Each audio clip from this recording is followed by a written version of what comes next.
This is Inside Yale Football, brought to you by Yale All Access.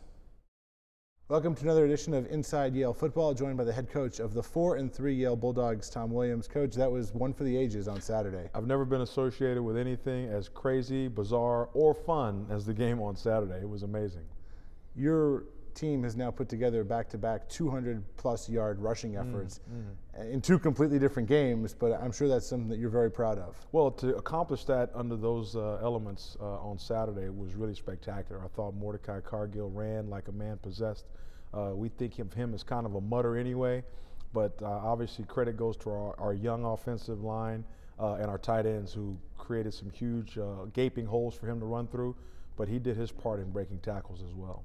One of the things that was interesting as you just looked at the field conditions, taking nothing away from Columbia or what their efforts to keep the field in shape, there have been NFL games that people have seen in snowstorms that usually have NFL caliber equipment to take care of the field that was clearly not the case on Saturday. They were doing their best with what they had. Yes. And that made the field, I think, even worse than what some other weather conditions might have had it be. Yeah, there's no doubt. At one point when they were trying to plow the field, there were some snowdrifts out there that were as large as my son.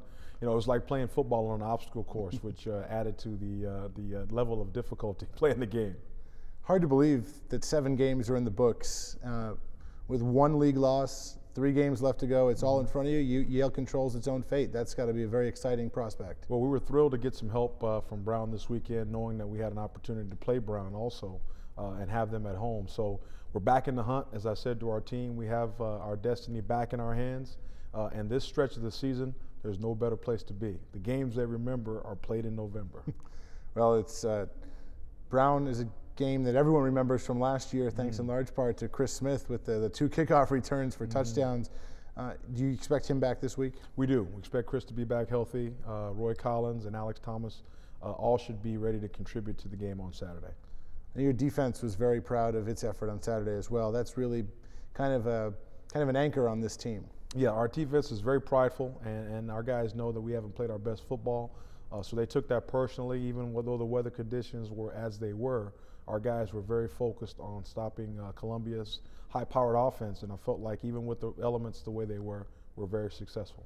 I guarantee you nowhere else in the country was there a Hawaiian Friday on Friday going into that snowstorm on Saturday. Not like it was for us. You know, we were all prepared. But the thing I liked most about our team's mental focus is that when they came out on the field and they saw the conditions, they didn't blink 1 second.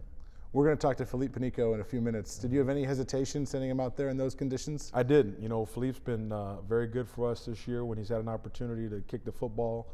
We've had a couple of hiccups early in the season, but he's been nails in practice. And I thought, you know, 3 points might be enough to win that game with the conditions as they were. So there was no hesitation. All I wanted to do is make sure we called a timeout so we could clear some space on the field for his kick. All right, well, thanks, Coach. Best of luck, and we wish you that the rest of the season. Look forward to watching. Thank you very much, Ron. That's Yale head coach Tom Williams.